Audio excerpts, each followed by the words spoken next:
Shikues të nderuar, gjatë këtij edicioni informativ do të ndiqni. Opozita rikthehet në kuvend me bllokim të foltorës, është qelluar me vezë kryeministri Rama, ndërkohë byroja përjashton deputetin e Partisë Demokratike Endri Hasa. Seanca u shty në orën 18 të pasdites. Jashtë parlamentit vijoi protesta e studentëve për të zhvendosur më pas para kryeministrisë, ata patën mbështetje edhe nga qytetarë dhe banorë të Astirit. Paralajmërua ndërkohë Ramën se më 7 janar do të rikthehen në shesh. Shqipëria ka dëbuar ambasadorin dhe sekretarin e ambasadës së Iranit në Tiranë, dyshohet se janë përfshirë në aktivitete që cënojnë sigurinë. Donald Trump ndërkohë përgëzoi Shqipërinë. Ju përshëndes, unë jam Arlin Disa dhe ky është Ditari i mbrëmjes këtu në A2 CNN, ndërkohë ndër të tjera në këtë edicion informativ do të ndiqni. Sekretari i përgjithshëm i UEFA-s vlerësoi projektin e arenës kombëtare dhe la të hapur mundësinë e zhvillimit të disa prej kompeticioneve të rëndësishme.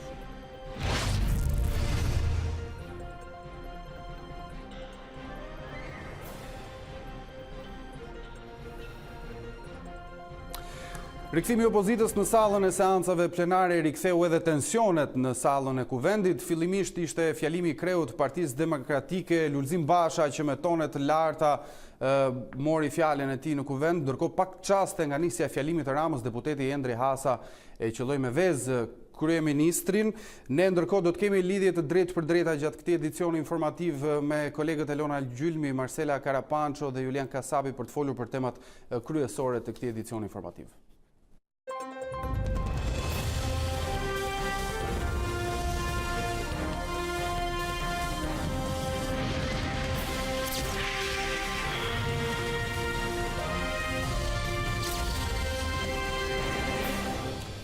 Kthimi i opozitës në kuvend riktheu edhe tensionet në sallën plenare, riktheu gjithashtu fjalën e deputetëve, ishte fjalimi fillimisht i kreut të Partisë Demokratike Lulzim Basha që foli me tone të larta, ndërkohë pak çaste nga nisja e fjalimit të Ramës, deputeti Endri Hasa e qelloi me vezë kryeministrin. Tensionet vijuan për shumë minuta dhe kryetari i parlamentit vendosi shtyrjen e seancës për në orën 6 të pasdites së sotme.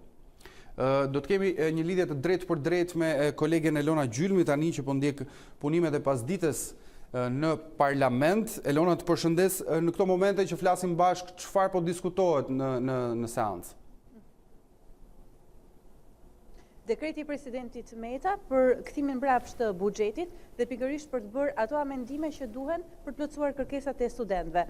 Por nuk nisi as kjo pasdite në seancë plenare e qetë. Partia Demokratike kërkoi praninë e kamarave, pavarësisht se një pjesë e mirë e tyre ishin aty, ndërsa kryetari i grupit parlamentar të Partisë Socialiste, zoti Taulan Balla, paralajmëroi se kishte bërë gati një kallëzim penal për deputetin Hasa. Pra, përveç përjashtimit me 10 ditë nga byroja e parlamentit, do të kemi edhe një kallëzim penal. Për të na sqaruar më tepër se cilat janë nenet që zoti Hasa ka shkelur, kemi zotin Balla. Zoti Balla, është hera e parë që ndaj një deputeti, në momentin që hende në adresë të foltores së parlamentit, merret një kallëzim penal. Po ashtu është dhe herë e parë që kryetari i opozitës shndrohet në një transportues vezësh për t'i futur ato në sallën e kuvendit, po besoj edhe televizioni juaj është njohur me pamjet që konfirmojnë që vezë sjellësi apo vezë prodhuesi i këtij incidenti të turpshëm që tregon se ku ka degraduar në fakt Partia Demokratike ishte pikërisht zoti Basha, i cili jo vetëm ishte skenaristi, po dhe regjizori i këtij akti dhe të gjendur në kushtet që edhe në fakt edhe në një rast paravarësisht të ngjashëm të ndodhur në kuvendin e Shqipërisë ku një deputet ka goditur një deputet tjetër, edhe në këtë rast është i domosdoshëm që ti referohet prokurorisë, ashtu siç unë e citova dhe në reagimin tim në kuvend, në vlerësimin tim, sepse vlerësimin final e jep institucioni i prokurorisë e më pas gjykata, kemi të bëjmë me një rast flagrant të goditjes për shkak detyrës, por edhe sigurisht sjellja e deputetit përtej normës lejuar dhe goditja e një deputeti tjetër apo për më keq akoma kryeministrit për bën një shpërdorim detyre, le të jenë institucionet e drejtësisë ato që bëjnë vlerësimin. Por besoj se shqiptarët panë me sy se kjo opozitë nuk erdhi sot në kuvend për të folur apo të dialoguar me ne lidhur me çfarë mund bëjmë më mirë për sa i përket kërkesave të studentëve. Erdhi për të shpëtuar mandatet e tyre, sepse ju e dini që kishim arritur në deadline-in fundor, nëse deputetët e opozitës nuk vinin sot në seancë, apo nesër me seancën që ka të bëjë me programin e veçantë për draftin ndryshime kushtetuese. Seanca e parë e sesionit të ardhshëm, ajo 21 janarit, ishte përtej deadline-it dhe si tillë disa prej deputetëve, jo të gjithë, të Partisë Demokratike dhe të Lëvizjes Socialiste për Integrim, hynin në prerogativat e kushtetutës, sipas cilave deputeti, nëse pa arsye të qëndrueshme mungon në seancë plenare, humbet mandatin. Zoti Balla, më herët kemi pasur seanca ku deputetët kanë goditur kryeministrin me ujë, me miell. Pse u quajt me vezët e mbushur kupa? Shikoni pamjet dhe pastaj le të gjykoni dhe ju bashkë me mua. Zoti Soreka sapo ka bërë një deklaratë në rrjetet sociale ku fton deputetët e opozitës të votojnë nesër në seancë kodin zgjedhor. Mendoni se ka shanse që të ndodhë një gjë e tillë? Ju keni transmetuar, besoj, kërkesën time në emër të grupit parlamentar të Partisë Socialiste për të bërë pjesë të rendit ditës projekt ligjin për ndryshimet në kodin zgjedhor, i cili është një hap i madh, e që na krijon mundësinë që më në fund të adresojmë shumë çështje të mbartura ndër vite që kanë të bëjnë me një cilësi krejtësisht ndryshe të procesit zgjedhor në Shqipëri, por gjithashtu edhe të gjitha kërkesat e paraqitura ndër vite nga Partia Demokratike në këto 5 vitet e para të opozitës tyre të gjatë. Pra, dhe ju e dini që opozita, Partia Demokratike në mënyrë të veçantë, ka ndenjur edhe në çadër për muaj me radhë, duke kërkuar testimin e teknologjisë në zgjedhje. Po ashtu, po aq i rëndësishëm për ne, për Partinë Socialiste, janë edhe çelësat në ligjin zgjedhor për sa i përket votës shqiptarëve që jetojnë jashtë territorit, po ashtu është edhe ndryshimet e domosdoshme në kod për depolitizimin e komisioneve zgjedhore, cilat janë një hap shumë i rëndësishëm drejt një sistemi ku do të japim fund historisë vjetër, 28 vjeçare, ku partitë votojnë dhe po partitë numërojnë votat e shqiptarëve. Duhet kalonte komisionin e posaçëm të reformës zgjedhore drafti që ju keni depozituar? Tani ju e dini që ky ka qenë një proces i cili ka angazhuar ekspertët më të mirë vendas dhe tuaj dhe fare mirë e dini që për të miratuar një ligj, projekti paraqitet nga një deputet, një grup parlamentar nëse doni, apo një grup deputetësh sikurse janë grupi deputetëve antar të Komisionit të Reformës përfaqësues Partisë Socialiste. Pra, sa i përket rregullores, jemi brenda kornizës, por sa i përket draftit jemi, besoj, të gjithë dakord, sepse drafti, siç e thekson zoti Soreka, është një draft shumë i mirë, e që është bërë përmes një pune intensive të përbashkët, dhe për të respektuar dhe një standard të odirit e që ka të bëjë me ndryshimet në kohën zgjedhor duhen bërë gjithmonë 6 muaj e para zgjedhjeve. Fakti që 6 muaj para zgjedhjeve janë plotësohen në 30 dhjetor, nëse opozita do dhe në 30 dhjetor jemi gatshëm t'i votojmë, por t'i garantojmë shqiptarëve një proces zgjedhor siç i ka hije një vendi që në fund të qershorit pret fillimin e negociatave me Bashkimin Evropian. Zoti Balla, ju faleminderit. Faleminderit. Arlind, sot ka qenë një seancë e gjallë parlamentare, e tensionuar, por kolegja Klementina Cenkollari ka përgatitur një raport mbi atë çfarë ndodhi gjatë paraditës së sotme. Ju ftoj ta ndjekim. Kthimi i opozitës në kuvend riktheu edhe tensionet në sallën plenare. Seancën e ditës së sotme deklaroj të hapur. Nga mazhoranca u hodh dorashka për votimin e reformës zgjedhore, e cila nuk kalon dot pa votat e demokratëve.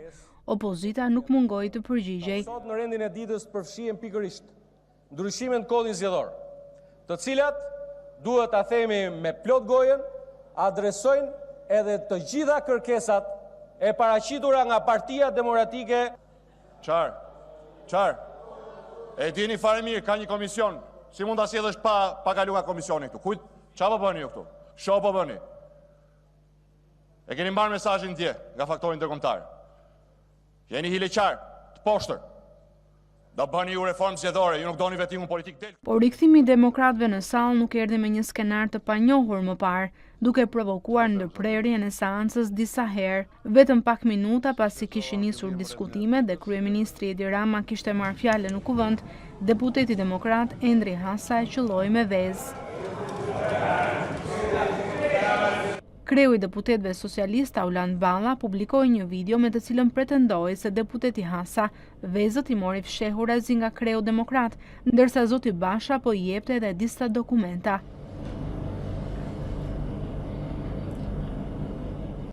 Vezët në drejtim të kryeministrit u hodhën pas këtij momenti. Pas këtij veprimi, socialistët në byron e kuvendit vendosën përjashtimin me 10 ditë nga punimet parlamentare të deputetit Endri Hasa.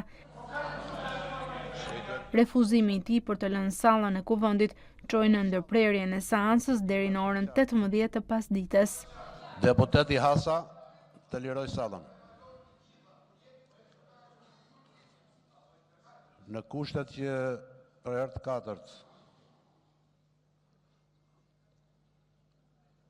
nuk zbatohet vendimi marrë për përjashtimin e deputetit Hasa në salla e parlamentit për 10 ditë, ndërpres seancën, seanca vazhdon në orën 6 mbasdite. Kërkesa e demokratëve për përjashtimin e kryeministrit Edi Rama për fyerjen e tyre nuk u mor parasysh. Socialistët u përgjigjen me një tjetër listë emrash nga radhët e demokratëve për fshirë Lulzim Bashën, për të cilët byroja vendos brenda 48 orëve. Ky ishte një material që përshkruante se çfarë ka ndodhur gjatë paraditës dhe gjatë orëve të drekës në parlament. Ndërkohë ne do të shkojmë me pamje të drejtë për drejta nga seanca, nga mini seanca le të themi e pasdites. Shoh që po flet aty deputetja Elisa Spiropali. Në fakt buxheti i kthyer i presidentit dhe mos dekretimi i tij ka shkaktuar një tjetër debat. Kujtojmë që herën e parë majoranca në komisionet parlamentare me forcën e votave e hodhi poshtë idenë e zotit Meta që të rishikohet buxheti dhe aty të pasqyroheshin edhe kërkesat e studentëve të cilët prej mbi 2 javësh kanë dalë në protest duke afishuar 8 kërkesa ndaj qeverisë. Më herët gjatë sesionit të pasdites ka folur ish kryeministri Sali Berisha që ka hedhur akuzat e zakonshme tashmë se qeveria dhe deputetët e saj të majorancës janë të lidhur me krimin. Ka folur ministri e Arsimit Lindita Nikolla, e cila ka evidentuar rezultatet e Partisë Socialiste në qeveri për arsimin. Mund të veçojmë nga deklarata e saj atë që ajo tha se socialistët tashmë shpenzojnë 46.000 lekë më shumë për një student. Po ndërkohë, ndjekim se çfarë po thotë deputetja Spiropali. 20% siç e kanë kërkuar. Por nuk mbaron me kaq, se nuk është vetëm punë tarife. Është edhe punë e zhdukjes së kësaj fryme uzurpimi, jo vetëm në universitet, po dhe në shoqëri. Dhe aty kemi dakordsi me ta. Ata duan edhe një administrat të pastruar. Ata duan që në këtë vend të ketë një vend edhe për fëmijët e askushve. Ajo është klithma e tyre. Atë klithëm dëgjojmë ne. Po nuk mund të dëgjojmë këtë kakarimën e sotme që keni bërë me turp të gjithë shqiptarët.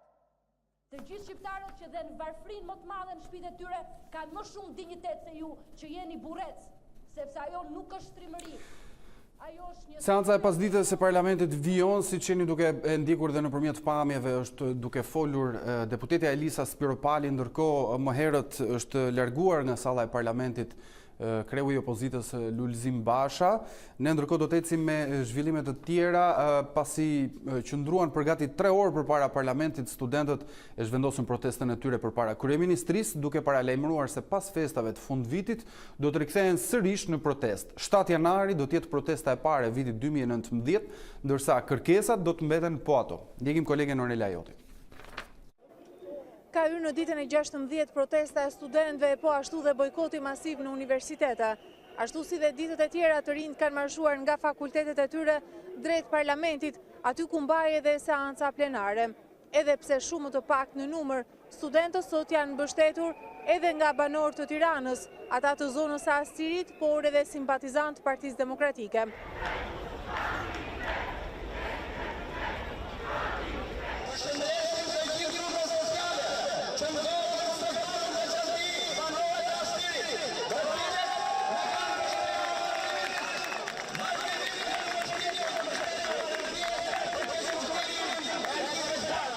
Fillimisht, protesta ka nisur tek parlamenti, për të zhvendosur më pas tek kryeministria. Ne besojmë që janari do jetë me forca të reja, besojmë që studentët konviktorë që do rikthehen për të rifilluar jetën akademike do ta kuptojnë që lufta për liritë e drejta nuk njeh pushime, dhe për këtë arsye ne mendojmë që në datën 7 janar, që është dita e hënë, ne të organizojmë përsëri një protestë me të gjithë studentët të gjitha fakulteteve për të treguar edhe një herë që kauza jonë është dhe kërkesat tona janë të panegociueshme dhe si tilla ato duhen dëgjohen sa më shpejt nga kryeministri. Përse keni dalë në protestë? Dalë me mbështet studentat. Të janë tonë. Edhe këto janë njerëz me shkollë, me kulturë. Për sa kohë që të mos plotësohen kërkesat, absolutisht do të vazhdoj. Nuk ka arsye pse mu kthye. Ka marrë mbështetje të studentëve, nuk kam asnjë lloj pikpamje politike, se këto janë djem nanash, janë vajza nanash, edhe unë gjyna të dirgjen sot në dimrin e acar këto studenta.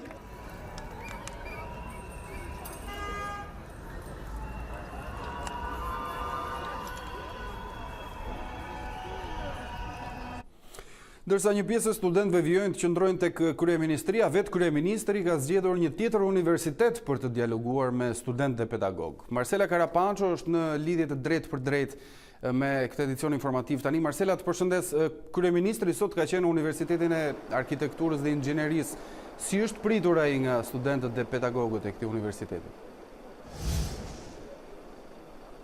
Arlin, zoti Rama sot ka qenë atje nga ku nisi edhe protesta e studentëve, atje ku i mori jetë pikërisht kjo lëvizje e studentëve me një VKM e cila kërkonte që tarifën e janarit ta paguanin studentët në dhjetor. Megjithatë nuk ka shkuar çdo gjë vaj për kryeministrin Rama edhe pas ditën e sotme, pasi një pjesë e studentëve kanë protestuar pas disa minutash dialogimi me të. Një pjesë e studentëve kanë qëndruar jashtë sallës pasi nuk ka pasur mundësi që salla e ngushtë e auditorit të inxhinierisë së ndërtimit të zërë të gjithë studentët që donin të komunikonin me zotin Rama.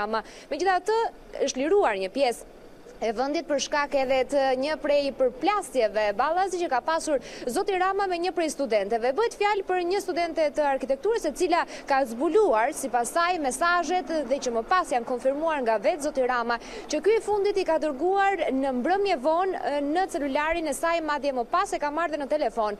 Duke cituar studenten në fjalë, ajo tha se vetë kryeministri e ka cilësuar si një vonesë dembele atë çfarë është duke bërë lëvizje studentore dhe pikërisht këtu ka nisur dhe përplasje. Ne nuk mund të blihemi si njëmi freshistët, ka thënë studentja zotit Rama, ndërkohë që kush dëshiron të qëndrojë për të dëgjuar monologun e kryeministrit dhe të qëndrojë, të tjerë të largohen, ata që nuk pranojnë edhe dialogun e më pas në këtë moment është shfrytzuar dhe dalja e studentëve nga salla.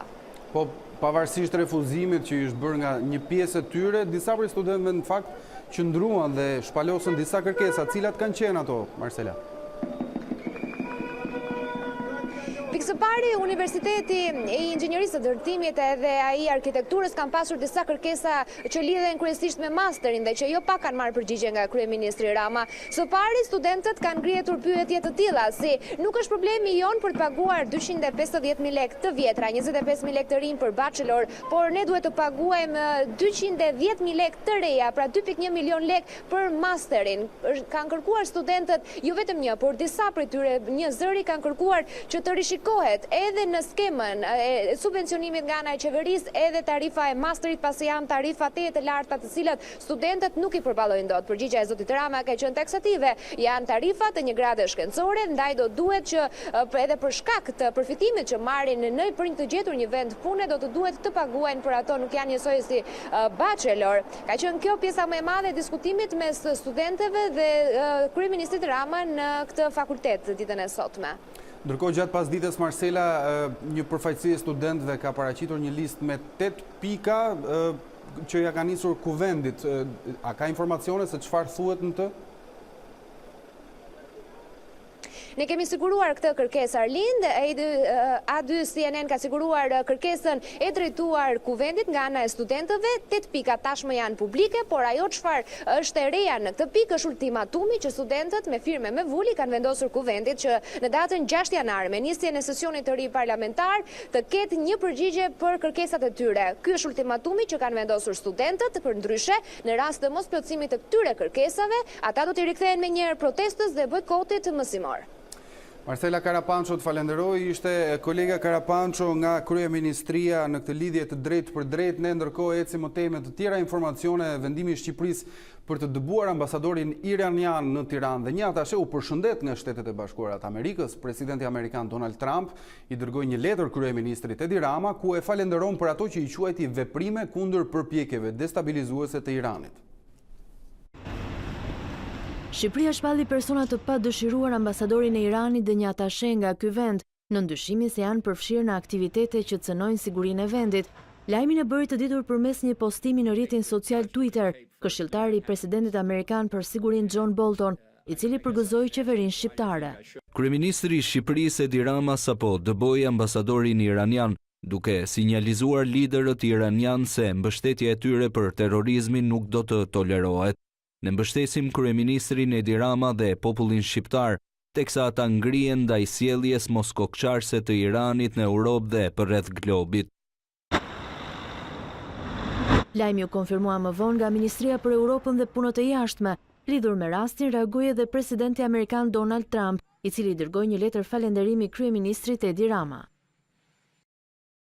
Faleminderit për përpjekjet tuaja të palëkundura, duke ju kundërvënë Iranit dhe duke ju kundërpërgjigjur veprimeve dhe përpjekjeve të tij destabilizuese për të mbyllur gojën disidentëve anë ban globit. Leadershipi i treguar nga ju me dëbimin e ambasadorit të Iranit është shembull i përpjekjeve tona të përbashkëta për t'i treguar qeverisë iraniane se veprimet e saj terroriste në Europë dhe përreth botës do të kenë pasoja të rënda. Shqipëria ka qenë gjithmonë një mike e madhe e SBA-ve dhe unë mirëpres rritjen e partneritetit ton, ndërsa përballemi me çështje të shumta të rëndësishme që dy vendet tona hasin. Sinqerisht, Donald Trump. Ndërsa sekretari amerikan i shtetit Mike Pompeo e vuri theksin tek sanksionet ndaj Iranit. Përgëzoi dëbimin nga kryeministri Rama të dy agjentëve iranian që planifikuan sulme terroriste në Shqipëri. Vendet europiane kanë parandaluar 3 komplote iraniane të planifikuara vetëm këtë vit.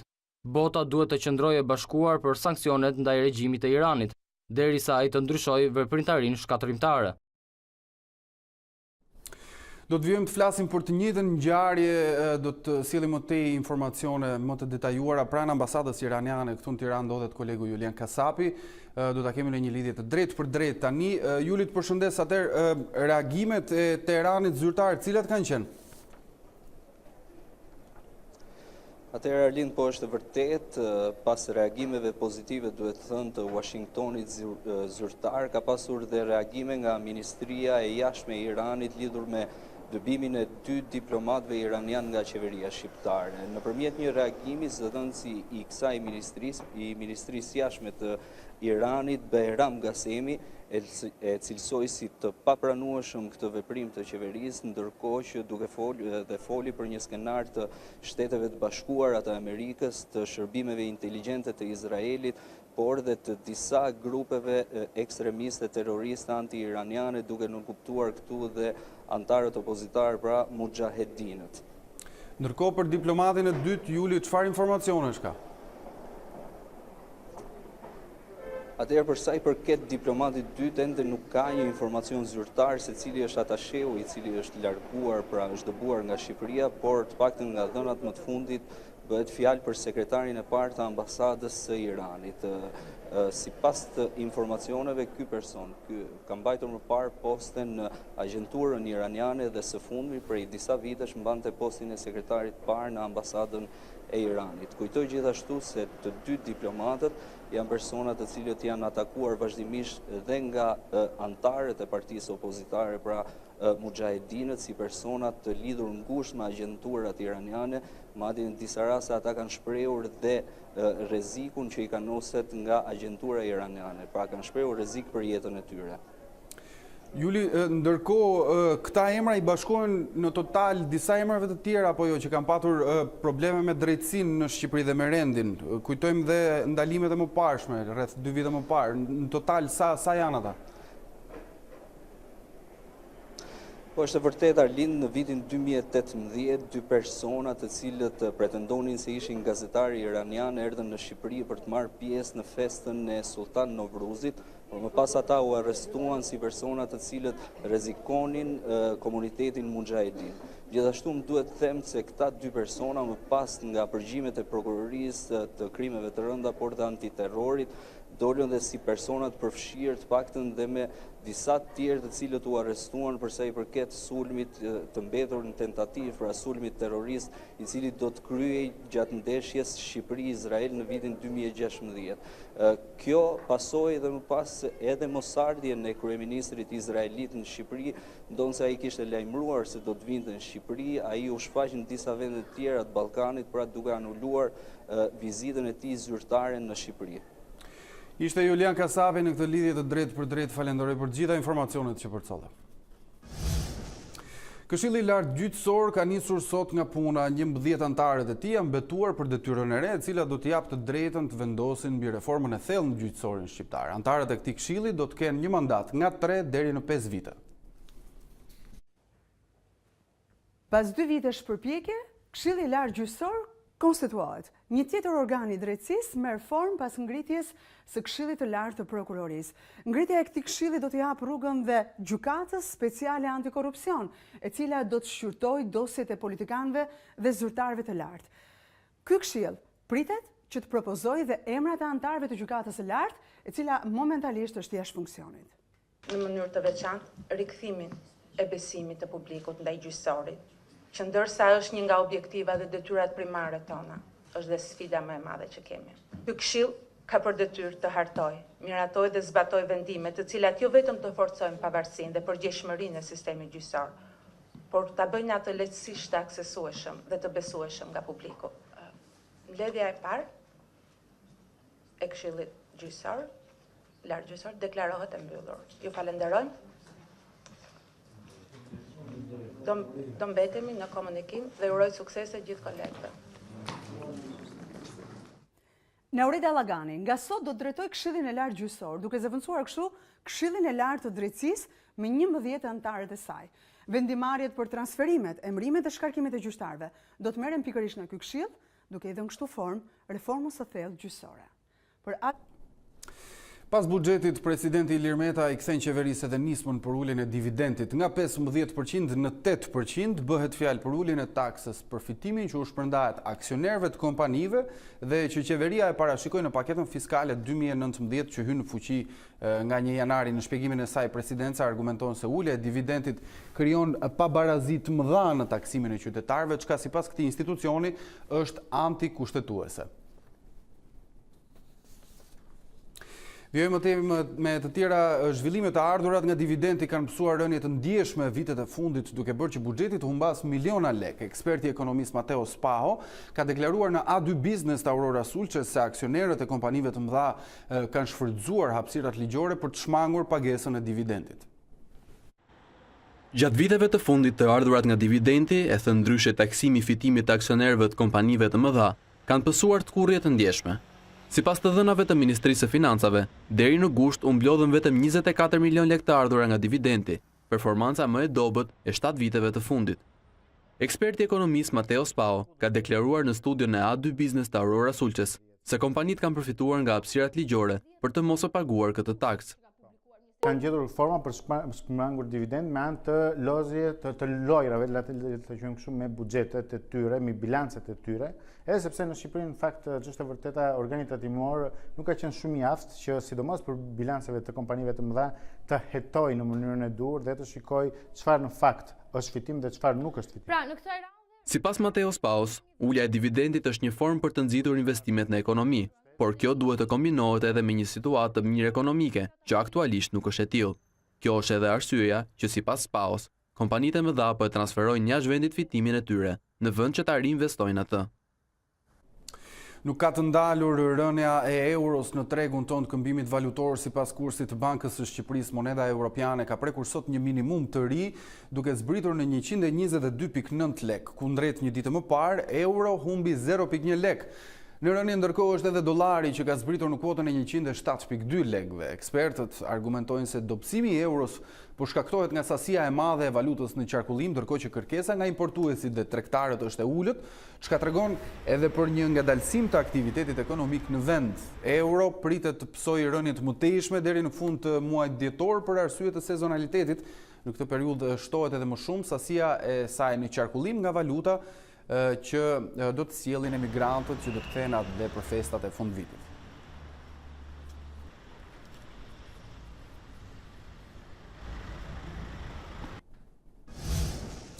Presidenti rus Vladimir Putin gjatë fjalimit të fundvitit tha se bota po nënvlerëson rrezikun e zhvillimit të një lufte bërthamore. Sipas tij, kjo mund të çojë në shfarosjen e të gjithë planetit. Presidenti rus Vladimir Putin tha se rreziku i një lufte bërthamore nuk duhet të nënvlerësohet dhe kritikoi Shtetet e Bashkuara për braktisjen e marrëveshjeve për armët. Në fjalimin e fundvitit, shefi i Kremlinit tha se shpreson që gjuha e përbashkët të mbizotrojë në kohën e tensioneve të rritura mes Rusisë dhe Perëndimit. Gjithashtu Putin kritikoi garën për armët bërthamore. Kjo mund të çojë në shfarosjen e të gjithë qytetërimit dhe ndoshta të planetit tonë. Pra kjo është me të vërtet një çështje shumë e rëndësishme. Fatkeqësisht, ne jemi të prirur të nënvlerësojmë situatën aktuale. Kjo është hera e dytë në disa muaj që Putin flet publikisht për mundësinë e një katastrofe të tillë. Megjithse dha alarmin, presidenti mbrojti arsenalin e armëve të Rusisë duke thënë se shërbejnë për të ruajtur ekuilibrin strategjik. Ai paralajmëroi se nëse raketat mbërrin në Evropë, atëherë Perëndimi nuk duhet të nxehet me reagimin e Moskës. Në fund Putin tha se beson tek mirëkuptimi për të shmangur më të keqen. Ish presidenti amerikan Barack Obama surprizoi disa fëmijë të sëmurë në një qendër spitalore të Washingtonit. Ai shpërndau atje dhurata dhe këndoi me fëmijët dhe stafin.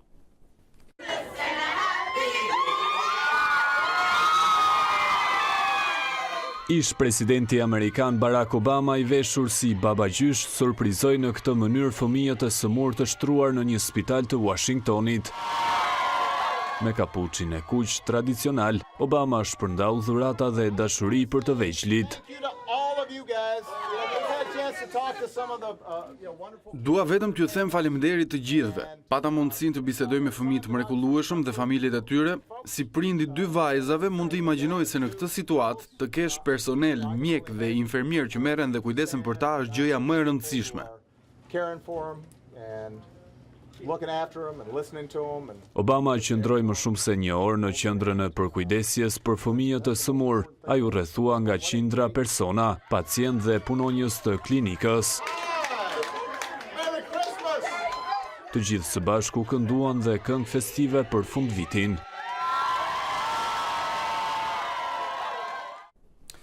Flasim tani për sportin. Përfaqësues të UEFA-s mbërritën në Shqipëri për të inspektuar investimet në futbollin shqiptar. Sekretari i përgjithshëm i UEFA-s vlerësoi projektin e arenës kombëtare dhe la të hapur mundësinë e zhvillimit të disa prej kompeticioneve më madhore në të. Sekretari i përgjithshëm i UEFA-s Theodor Theodoridis së bashku me drejtorin e federatave kombëtare të UEFA-s Zoran Lakovic mbërritën në Tiranë këtë të njëjtë për të inspektuar punimet në shtëpinë e futbollit, si dhe ecurinë e ndërtimit të arenës kombëtare. Në fjalën e tij, krau i djathtë i presidentit Seferin vlerësoi investimet e këtyre përmasave. Duhet ta them që jam i impresionuar. Stadiumi Qimal Stafa nuk mund të krahasohet me këtë olimpiadë i cili po e drejton futbollin shqiptar drejt një ere të re. Nuk duhet ta limitoni veten vetëm me Superkupën Europiane. Arena kombëtare ka një potencial të madh për të mirëpritur kompeticione klubesh, siç mund të jetë aktiviteti më i ri i UEFA-s që nis në vitin 2021. Por pse jo edhe ato në rang përfaqësuesesh. Duhet të presim përfundimin e punimeve dhe më pas të shohim se cilat do të jenë vendimet e ekzekutivit të UEFA-s. Në planet e Federatës së Futbollit ka të tjera projekte, siç është nisja e punimeve për stadiumin e ri të Kukësit. Ne kemi filluar tashmë një projekt të ri, projektin e stadiumit të Kukësit, një stadium me 6.000 spektator. Ne kemi disa projekt, ide për të bërë, por për gjitha këto do bëjmë një lloj studim fizibiliteti, kush rikthen jo vetëm nga pikpamja financiare, për sportive më shumë. Arena kombëtare pritet të jetë gati për kualifikuesit e Euro 2020, me kombëtaren që mendohet të luajë në shtëpinë e re në qershor të vitit të ardhshëm kundër Armenisë. Sopranoja shqiptare Ermonela Jaho shkëlqen në operën e Parisit dhe kritika e ka vlerësuar interpretimin e saj në operën La Traviata si të jashtëzakonshëm. Jaho rrëfen dramën dhe fuqinë e Violetës këtë fundjetorin në Francë.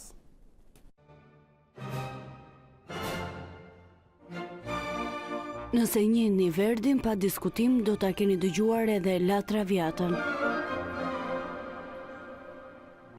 Në këtë vepër Violeta ka dy fytyra. Ajo është në të njëjtën kohë një grua e njohur dhe admiruar nga meshkujt, po ashtu edhe një femër që i fshet dobësitë dhe frikën në sytë të tjerëve.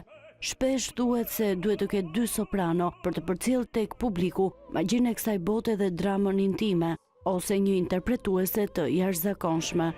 Ermonela Jaho është një prej tyre.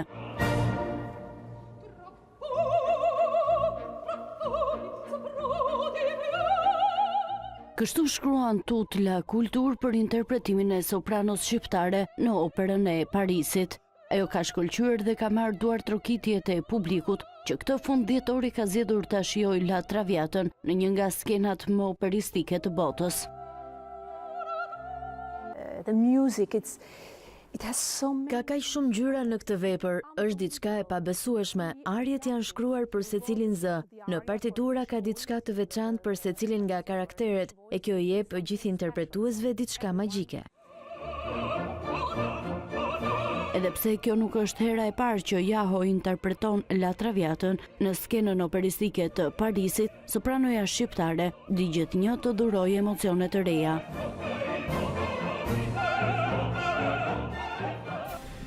Në këtë edicion informativ ndoqet.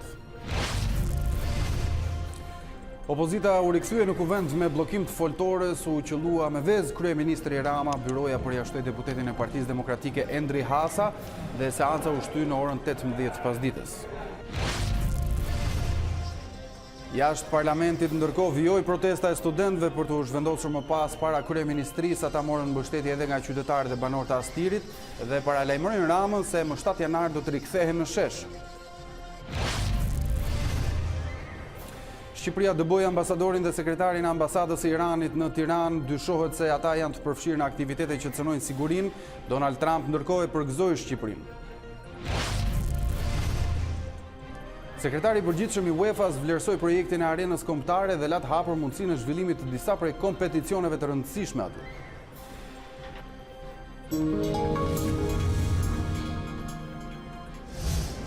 Këtu kemi mbërritur në fund, por përpara se të ndahemi, ju kujtoj se në a2news.com mund gjeni informacionet minutave dhe të orëve të fundit. Unë ju falenderoj për vëmendjen, bashkë mirupafshim.